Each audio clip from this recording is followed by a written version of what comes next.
Hi hello ನಮಸ್ಕಾರ ಸ್ನೇಹಿತರೆ. ಏನಾಗ್ತದೆ ಫೈನಲಿ ಇಲ್ಲಿ ರಾಮಾಚಾರಿ ಮತ್ತು ಚಾರು ಸಿಕ್ಬಿದ್ದದಾಯಿತು. ಇನ್ನು ಹೇಗಪ್ಪ ಎಸ್ಕೇಪ್ ಆಗೋಕ್ಕೆ ಸಾಧ್ಯ? ಇವರಿಬ್ರು ರೆಡ್ ಹ್ಯಾಂಡ್ ಆಗಿ ಲಾಕ್ ಆಗಿಬಿಟ್ರಲ್ಲ ಅಣ್ಣಾಜಿ ಕೈಯಲ್ಲಿ. ಹಾಗಿದ್ರೆ ಏನಾಯಿತು, ಏನು ಕತೆ ತಿಳ್ಕೋಬೇಕು ಅಂದರೆ ಈಗಲೇ ನಮ್ಮ ಈ ಚಾನಲ್ನ ಸಬ್ಸ್ಕ್ರೈಬ್ ಮಾಡಿ, ಹಾಗೆ ಈ ಒಂದು ವಿಡಿಯೋವನ್ನು ಪೂರ್ತಿಯಾಗಿ ನೋಡಿ. ಇಲ್ಲಿ ಅಜ್ಜಿ ಎಂಟ್ರಿ ಕೊಡ್ತಾರೆ. ನಿಮಿಷಮ್ಮ ಅಜ್ಜಿ ಎಂಟ್ರಿ ಕೊಟ್ಟಿದ್ದೆ ಅಣ್ಣಾಜಿ ತಲೆಗೆ ಒಂದು ದೊಡ್ಡ ಟೋಪಿಯನ್ನೇ ಹಾಕ್ತಾರೆ. ಈ ಕಡೆ ಅಣ್ಣಾಜಿ ನಿಮಿಷಮ್ಮ ಅಜ್ಜಿನ ಹೌದು ಇವ್ರು ನಮ್ಮ ಚಿಕ್ಕಮ್ಮ ಹಾಗೆ ಹೀಗೆ ನಂಗೆ ಮರ್ತೋಗಿತ್ತು ಅಂತೆಲ್ಲನೂ ಒಪ್ಕೊಂಡೇ ಬಿಡ್ತಾರೆ. ಫೈನಲಿ ಅಜ್ಜಿಗೆ ಆ ಮನೇಲಿ ಸ್ಥಾನ ಸಿಕ್ಕೇ ಬಿಡುತ್ತೆ. ಜೊತೆಗೆ ನಾನು ಹಿರಕ್ಲು, ನಾನು ಹೇಳ್ದಾಗೆ ಆಗಬೇಕು ಹಾಗೆ ಹೀಗೆ ಅಂತ ಏನೇನೋ ಜಬರ್ದಸ್ತ್ ಮಾಡ್ತಾರೆ ಅಜ್ಜಿ. ಈ ಕಡೆ ಅಜ್ಜಿ ಬಂದಿದೆ. ಯಾಕೆ ಅಜ್ಜಿ ಬರೋಕ್ಕೆ ಹೋದರೆ ಈ ಕಡೆ ಎಲ್ಲರೂ ಕರ್ಕೊಂಡು ಹೋಗಬೇಕು, ನಾನು ಹೋಗಬೇಕು, ಈಗ ನಿಮ್ಮನ್ನು ಕೂಡ ಕರ್ಕೊಂಡು ಹೋಗ್ಬೇಕಲ್ಲ, ಒಂದಲ್ಲ ಎರಡು ಟಾಸ್ಕ್ ಇದೆಯಲ್ಲ ನನಗೆ ಅಂತ ರಾಮಾಚಾರಿ ಹೇಳ್ತಿದ್ರೆ. ಯಾವುದು ಸುಲಭಕ್ಕೆ ಸಿಕ್ಕಿದ್ರೆ ಯಾವುದು ರುಚಿಸೋದಿಲ್ಲ, ಅದಕ್ಕೆ ಜಾಸ್ತಿ ಆಯಸ್ಸು ಕೂಡ ಇಲ್ಲ ಮೊಮ್ಮಗನೆ. ಖಂಡಿತವಾಗ್ಲೂ ಕಷ್ಟಪಟ್ಟು ಪಡ್ಕೊಂಡಾಗಲೇ ಅದಕ್ಕೆ ಆಯಸ್ಸು ಜಾಸ್ತಿ ಅಂತ ಹೇಳ್ತಾರೆ. ಎಲ್ಲ ಕೂಡ ಒಳ್ಳೇದಾಗತ್ತೆ ಅಂತ ತಿಳಿಸ್ತಾರೆ. ತದನಂತರ ಹೌದು ನಮ್ಮ ಕೃಷ್ಣನ ಹುಡುಗಿನ ನೋಡಲೇ ಇಲ್ವಲ್ಲ, ಎಲ್ಲಿ ನಮ್ಮ ಕೃಷ್ಣನ ಹುಡುಗಿ ಅಂತ ಹೇಳ್ತಿದ್ದಾಗೆ ಜಾನಕಿ ಮತ್ತು ಚಾರು ಇಬ್ಬರು ಕೂಡ ಶ್ರುತಿ ಮತ್ತು ಅಜ್ಜಿನ ಕರ್ಕೊಂಡು ಹೋಗಿ ರುಕ್ಮಿಣಿ ರೂಮಿಗೆ ಬಿಡ್ತಾರೆ. ರುಕ್ಮಿಣಿಗಂತೂ ಅಜ್ಜಿನ ನೋಡಿ ಶ್ರುತಿ ನೋಡಿ ಶಾಕ್ ಆಗುತ್ತೆ, ಯಾರಿರ್ಬೋದು ಅಂತ. ಅಜ್ಜಿ ಅಂತೂ ಚೇರ್ ಹಾಕ್ಕೊಂಡು ಕುತ್ಕೊಂಡಿದ್ದೆ. ಏನಿದು ಬೇರೆ ಯಾರಿಗೋ ಮನ್ಸು ಕೊಟ್ಟು ಇನ್ಯಾನೋ ಮದುವೆ ಆಗೋಕ್ಕೆ ಹೊರಡ್ತಿದ್ಯಲ್ಲ ನೀನು, ಏನು ಕತೆ? ಪಟ್ಟಣದಿಂದ ನೀನು ಕರ್ಕೊಂಡು ಹೋಗೋಕ್ಕೆ ಎಲ್ಲರೂ ಕೂಡ ಹೆಣ್ಣಿನ ವಿಷಯ ಹಾಕ್ಕೊಂಡು ಬಂದಿದ್ದಾರೆ. ಬಾ, ನಿನ್ನ ಪ್ರೀತಿ ವಿಷಯನ ಎಲ್ಲನೂ ಕೂಡ ಹೇಳ್ಬಿಡ್ತೀನಿ ಎಲ್ಲರ ಮುಂದೆ, ನಾನು ಹೇಳ್ತಿರೋದು ಖರೆ ತಾನೇ ಅಂತ ಹೇಳ್ತಿದ್ರೆ ಈ ಕಡೆ ನಡ್ಕೋಗ್ಬಿಡ್ತಾಳೆ ರುಕ್ಮಿಣಿ. ಏನಪ್ಪ ಇದು ಎಲ್ಲ ವಿಷಯ ಹೇಳ್ತಿದ್ದಾರಲ್ಲ ಅಂತ ಅಂದ್ಕೊಂಡಿದ್ದೆ. ದಯವಿಟ್ಟು ಬೇಡ ಬೇಡ ಅಂತ ರಿಕ್ವೆಸ್ಟ್ ಮಾಡ್ಕೋತಾರೆ. ಈ ಕಡೆ ಜಾನಕಿ ಅಮ್ಮ ಚಾರುನ ರುಕ್ಮಿಣಿ ನೋಡ್ತಾಳೆ. ನೋಡಿದ್ದೆ ಗಾಬರಿ ಆಗ್ತದೆ. ಏನು ಗಾಬರಿ ಆಗ್ತಿದೆಯಾ ರುಕ್ಕು? ಖಂಡಿತ ಗಾಬರಿ ಏನು ಆಗಬೇಡ, ಅವರು ಬೇರೆ ಯಾರೂ ಅಲ್ಲ ಅಂತ ಹೇಳ್ತಿದ್ದಾರೆ.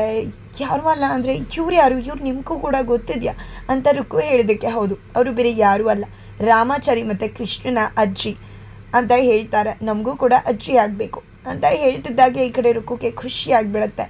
ಈ ಕಡೆ ಅಜ್ಜಿ ಕೂಡ ಹೌದಮ್ಮ ತುಂಬ ಮುದ್ದಾಗಿದೆಯಾ, ಎಷ್ಟು ಲಕ್ಷಣವಾಗಿದೆಯಾ ಗೊತ್ತಾ, ತುಂಬ ಒಳ್ಳೆಯ ಹುಡುಗಿನ ಆರಿಸಿದಾನೆ. ರೂಪ ಅಂತಕ್ಕಂಥದ್ದು ಎಷ್ಟೋ ಬಾರಿ ಮುಳುವಾಗಿಬಿಡುತ್ತೆ ನಮಗೆ, ನಿನಗೂ ಕೂಡ ಅದೇ ಆಗಿದೆ ಅಂತ ಅಜ್ಜಿ ಹೇಳ್ತಾರೆ. ನಂತರ ಅಜ್ಜಿ ಆಶೀರ್ವಾದ ತಗೋ ರುಕು ಅಂತ ಚಾರು ಹೇಳಿದಾಗ ಅಜ್ಜಿ ಆಶೀರ್ವಾದನ ಕೂಡ ರುಕು ತಗೋತಾಳೆ. ಅಜ್ಜಿ ಕೂಡ ಆಶೀರ್ವಾದ ಮಾಡ್ತಾರೆ. ನಂತರ ಈ ಕಡೆ ಶ್ರುತಿ ಕೂಡ ನನ್ನ ವೈನಿ ತುಂಬ ಚೆನ್ನಾಗಿದ್ದಾರೆ ಅಂತ ಹೇಳ್ತಿದ್ದಾಗೆ ಇವ್ರು ಯಾರಿದು ಅಂತ ಶ್ರುತಿನ ನೋಡ್ತಿದ್ದಾಳೆ ರುಕ್ಮಿಣಿ. ಆಗ ಚಾರು ಅವಳು ಬೇರೆ ಯಾರೂ ಅಲ್ಲ, ರಾಮಾಚಾರ್ಯ ಕೃಷ್ಣನ ಒಂದೇ ಒಂದು ತಂಗಿ, ಪ್ರೀತಿಯ ಮುದ್ದು ತಂಗಿ. ನಿನ್ನ ಜೊತೆ ಜಗಳ ಮಾಡೋದಕ್ಕೆ ಒಬ್ಬರು ಬೇಕಲ್ವ, ಅದೇ ಶ್ರುತಿ ನಿನ್ನ ನಾದ್ನಿ ಅಂತ ಹೇಳ್ತಿದ್ದಾಗೆ ಹೋಗಿ ಹಗ್ ಮಾಡ್ತಾಳೆ ರುಕ್ಮಿಣಿ. ತುಂಬ ಮುದ್ದಾಗಿದ್ದೀರಾ ಅದಕ್ಕೆ ಅಂತ ಹೇಳ್ತಿದ್ದಾಳೆ ಶ್ರುತಿ. ಜೊತೆಗೆ ಎಲ್ಲರೂ ಕೂಡ ಬಂದಿದ್ದಾಯಿತು. ಇನ್ನೊಂದು 2-3 ಜನ ಇದ್ದಾರೆ ಅಷ್ಟೇ, ಅವರು ಕೂಡ ಬಂದುಬಿಡ್ತಾರೆ ಅಂತ ಚಾರು ಹೇಳಿದಾಗ ಹೌದು ಕೋದಂಡ ಹಾಗೆ ನಿಮ್ಮ ಮಾವ ಕಿಟ್ಟಿ 3 ಜನ ಕೂಡ ಬಂದುಬಿಟ್ರೆ ಮದುವೆ ಮಾಡಿಬಿಡುವುದೇ ಅಂತ ಜಾನಕಿ ಅಮ್ಮ ಹೇಳ್ತಿದ್ದಾರೆ. ಹೀಗೆ ಖುಷಿಯಿಂದ ಮಾತಾಡ್ತಿದ್ದಾರೆ. ನಂತರ ಈ ಕಡೆ ರಾಮಾಚಾರಿನ ಕರ್ಕೊಂಡು ಬರ್ತಾಳೆ ಚಾರು ಒಂದು ಜಾಗಕ್ಕೆ. ಕರ್ಕೊಂಡು ಬಂದಿದ್ದೆ. ಏನಿದು ರಾಮಾಚಾರಿ, ನಿಜವಾಗ್ಲೂ ನೀನು ನೋಡಿದ್ರೆ ಎಷ್ಟು ಹೊಟ್ಟೆ ಕಿಚ್ಚು ಬರುತ್ತೆ ಗೊತ್ತೆ, ಎಷ್ಟು ತಾಳ್ಮೆ ಇರ್ತೀಯ, ಎಷ್ಟು ರೆಬೆಲ್ ಆಗ್ತೀಯ, ಎಲ್ಲಿ ಹೇಗಿರಬೇಕು ಹೇಗೆ ಮಾಡಬೇಕು ಎಲ್ಲವನ್ನೂ ಕೂಡ ನಡ್ಕೋತೀಯ. ನಿನ್ನೆ ನೋಡಿದ್ರೆ ಏನು ಅನ್ಸುತ್ತೆ ಗೊತ್ತಾ, ಪ್ರತಿಯೊಬ್ಬರಿಗೂ ನೀನು ನೋಡಿದ್ರೆ ನಿಂದೇ ರೀತಿ ಒಬ್ಬ ಅಣ್ಣ ಇರಬಾರ್ದ ಅನಿಸುತ್ತೆ, ಅಪ್ಪ ಅಮ್ಮಂಗೆ ನಮಗೆ ಇಂಥದ್ದೇ ಒಬ್ಬ ಮಗ ಇರಬಾರ್ದ ಅನಿಸುತ್ತೆ. ಮೋಸ್ಟ್ ಪ್ರಾಬಬಲಿ ಅಟ್ಲೀಸ್ಟ್ ಒಬ್ಬ ಹುಡುಗ ನಮ್ಮ ಪಕ್ಕದ ಮನೆ ಹುಡುಗನಾರು ಇವನು ಆಗಿರಬಾರ್ದ ಅನಿಸೋ ಅಷ್ಟು ಒಳ್ಳೆಯವ್ನು ನೀನು, ಅಷ್ಟು ಇಷ್ಟ ಆಗ್ತೀಯ ಎಲ್ರಿಗೂ ಕೂಡ ಅಂತ ಹೇಳಿ ಮಾತನಾಡ್ತಿರ್ತಾಳೆ. ಚಾರು ಮುತ್ತನ್ನು ಕೂಡ ಕೊಡ್ತಾಳೆ. ತದನಂತರ ರಾಮಾಚಾರಿ ನಮ್ಮ ಪ್ರೀತಿ ಪಾತ್ರರು ಚೆನ್ನಾಗಿರ್ತಾರೆ ಅಂದರೆ ಯಾವ ವೇಷ ಬೇಕಾದರೆ ಹಾಕೋಬೋದು ಮೇಡಮ್, ಖಂಡಿತವಾಗ್ಲೂ ನಿಮಗೋಸ್ಕರ ನೀವು ಚೆನ್ನಾಗಿರ್ತೀರಾ ಅಂದರೆ ನನಗೇನು ಮಾಡೋಕ್ಕೂ ಸರಿ, ಯಾವತ್ತಿದ್ರೂ ನಾನು ನಿಮ್ಮವನೇ ಅಂತ ರಾಮಾಚಾರಿ ಹೇಳ್ತಾರೆ.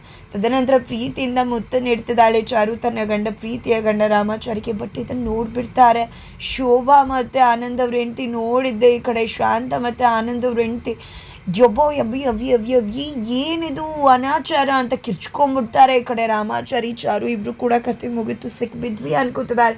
ಹತ್ರ ಬಂದಿದೆ. ಏನವ ಇದು ಹುಡುಗಿ ಯಾರಾದರೂ ತು ಅಸಹ್ಯ, ಪಟ್ಟಣದಿಂದ ಬಂದು ಇಷ್ಟೆಲ್ಲ ಹಾಳಾಗಿದೆಯೋ, ಓದಿ ಒಂದು ಒಳ್ಳೆ ಹೆಸರು ಮಾಡಿ ಬಂದಿರ್ತೀಯ ಅಂದ್ಕೊಂಡ್ರೆ ಇಂಥದ್ದೆಲ್ಲ ದುರ್ಬುದ್ಧಿ ಕಲ್ತಿದ್ಯಲ್ಲವ. ಅಯ್ಯೋ ನೀನು ಮೊದಲು ಮದುವೆ ಮುಗಿಸ್ಕೊಂಡು ಹೋಗ್ಬಿಡವ, ನಿನ್ನಂಥವಳನ್ನ ನನ್ನ ಮನೇಲಿ ಇಟ್ಕೊಳಕ್ಕಾಗಲ್ಲ, ನಿನ್ನಂಥವಳನ್ನ ನೋಡೋಕ್ಕೂ ಆಗಲ್ಲ ತಾಯಿ, ಮೊದಲು ಇಲ್ಲಿಂದ ಹೋಗ್ಬಿಡು. ಯಾರ ಮುಂದೆನಾದರೂ ಈ ರೀತಿ ಇದ್ಬಿಟ್ಟಿರ, ನಮ್ಮ ಮುಂದೆನೇ ಏನೋ ಇದ್ರಿ ಇನ್ಯಾರು ನೋಡಿದ್ರೆ ಏನು ಅಂದ್ಕೊಳ್ಳಲ್ಲ. ಕಣ್ಮುಂದೆ ಕಾಣಿಸ್ಕೋಬಾರ್ದು, ತು ನಮ್ಮ ಕಣ್ಗಳನ್ನ ಹೋಗಿ ತೊಳ್ಕೊಂಬಿಡ್ಬೇಕು ಅಂತ ಅವರಿಬ್ಬರು ಕೂಡ ಹೋಗ್ಬಿಡ್ತಾರೆ. ಇದೆಲ್ಲ ಬೇಕತ್ತಾ ಮೇಡಮ್ ನಿಮಗೆ ಅಂತ ಚಾರಿ ಕೇಳೋದಕ್ಕೆ ನಾನೇನು ಮಾಡಿದೆ, ನನ್ನ ಗಂಡನ ಮುತ್ಕೊಟ್ಟೆ ಅಷ್ಟೇ ಅಂದಾಗ. ಬಟ್ ಅವ್ರಿಗೆ ಅದು ಆ ರೀತಿ ಕಾಣಿಸಿಲ್ವಲ್ಲ ಅಂದಾಗ ಪಾಪ ಏನು ಮಾಡೋದು, ಅವ್ರು ಅಂದ್ಕೊಂಡಿದ್ದಾರೆ ಹುಡುಗಿಗೆ ಮುತ್ಕೊಟ್ಟೆ ಅಂತ. ಅದೇನಾದರೂ ಹುಡುಗ ಅಂತ ಗೊತ್ತಾದರೆ ಅವ್ರ ಕತೆ ಏನಾಗ್ಬೋದು ಹೇಳು ರಾಮಾಚಾರಿ ಅಂತ ಚಾರು ಹೇಳ್ತಿದ್ದಾಳೆ. ತದನಂತರ ಆತ ಕಡೆ ಅಣ್ಣಾಜಿಗೆ ವಿಷಯ ತಿಳಿಸ್ಬೇಕು ಅಂತ ಚಂದಪ್ಪನ ಕಡೆ ಇರೋ ವ್ಯಕ್ತಿ ಹೊರಗಡೆ ಬಂದಿದ್ದಾರೆ. ಜೊತೆಗೆ ಅದರ ನಡುವೆ ಇತ್ತ ಕಡೆ ಬಂದಿದ್ದೆ, ನಿನಗೆ ಏನು ಬೇಕು ದ್ಯಾವಮ್ಮ ತೊಗೊಂಡು ಬರ್ತೀನಿ ಅಂದಾಗ, ಏನು ಬೇಕು ಮೊದಲು ಹೋಗಿ ವಿಷಯ ತಿಳಿಸು ಅಂದಾಗ, ತಿಳಿಸ್ತಿದ್ದೀನಿ ದ್ಯಾವಮ್ಮ ಏನು ಬೇಕು ಹೇಳು ಅಂದಾಗ, ಸ್ವೀಟ್ ತೊಗೊಂಡು ಬಾ ರುಚಿಸ್ಕೋತೀನಿ ಬಾಯಿನ ಅಂತ ಹೇಳ್ತಾರೆ.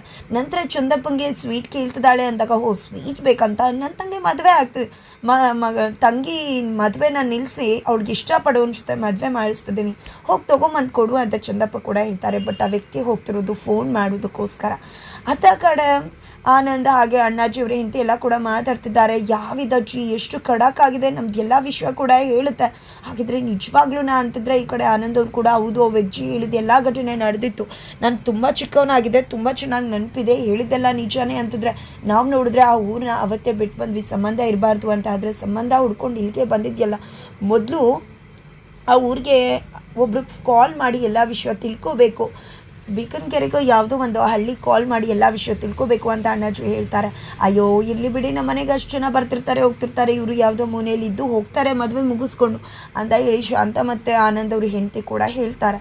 ತದನಂತರ ಇಲ್ಲಿ ಕಾಲ್ ಮಾಡ್ತಿದ್ದಾರೆ, ಅಣ್ಣಾಜಿಗೆ ಕಾಲ್ ಮಾಡ್ತಿದ್ದಾಗೆ ಈ ಕಡೆ ಆನಂದ್ ಬಂದು ಯಾರೋ ಬೀರ ಕಾಲ್ ಮಾಡ್ತಿದ್ದಾರಣ್ಣ ಅಂತ ಕೇಳಿದಾಗ, ನಾನು ಈ ಚಂದಪ್ಪನ ಹತ್ರ ನಮ್ಮ ಕಡೆಯನ್ನ ಬಿಟ್ಟಿದ್ದೆ ಅಂತ ಹೇಳ್ತಾರೆ. ಅಷ್ಟರಲ್ಲಿ ಚಾರಿ ಬರ್ತಾರೆ, ಅದನ್ನು ಕೇಳಿಸ್ಕೊತಿದ್ದಾನೆ.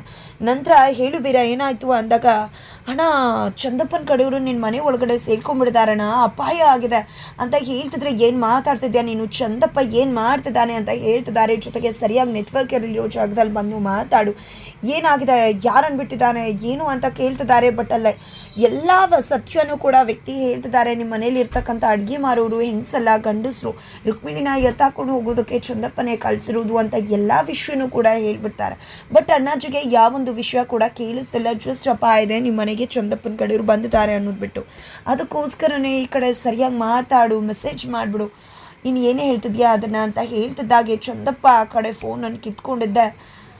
ಇವನನ್ನು ಯಾವುದೇ ಕಾರಣಕ್ಕೂ ಕೂಡ ಉಳಿಸೋದಿಲ್ಲ, ನೀನು ನೋಡ್ತಾ ಇರು, ನನ್ನ ತಂಗಿ ಮಗಳ ಮದುವೆನ ಖಂಡಿತ ನಾನು ತಡಿತೀನಿ, ಸತ್ಯ ಅನ್ನೋದು ನನ್ನ ಜೊತೆ ಇದೆ ಅಂತ ಹೇಳಿ ಚಂದಪ್ಪ ಹೇಳ್ತಿದ್ದಾರೆ. ಈ ಕಡೆ ಅಣ್ಣಾಜಿ ಕೂಡ ಇದು ಕಲಿಯುಗದಲ್ಲಿ ನೀನು ಹಾರಾಡಬೇಡ, ನಿನ್ನ ಅಹಂಕಾರ ಕಲಿಯುಗದಲ್ಲಿ ನಿಲ್ಲೋದಿಲ್ಲ ಅಂತ ಹೇಳ್ತಿದ್ರೆ, ನನ್ನ ಅಹಂಕಾರದಿಂದನೇ ಮೆರೀತೀನಿ ಕಲಿಯುಗದಲ್ಲೂ ಕೂಡ ಅಂತ ಹೇಳ್ತಿದ್ದಾರೆ. ಆ ಕಡೆ ಚಂದಪ್ಪ, ಈ ಕಡೆ ರಾಮಾಚಾರಿ ಚಾರು ಗೊತ್ತಾಗೇ ಬಿಡ್ತು, ಅರ್ಧಂಬರ್ಧ ಸತ್ಯ ಗೊತ್ತಾಗಿದೆ, ಇನ್ನೇನು ನಮಗೆ ಡೇಂಜರ್ ಇದೆ, ಮೊದಲು ನಾವು ನಮ್ಮ ಕೆಲಸನ ಮಾಡಿ ಇಲ್ಲಿಂದ ರುಕ್ಕುನ ಕರ್ಕೊಂಡು ಹೋಗಬೇಕು ಅಂತ. ಹಾಗಾದರೆ ಮುಂದೇನಾಗುತ್ತೆ ತಿಳ್ಕೊಬೇಕು ಅಂದರೆ ಮುಂದಿನ ವೀಚ್ ಮಾಡಿ.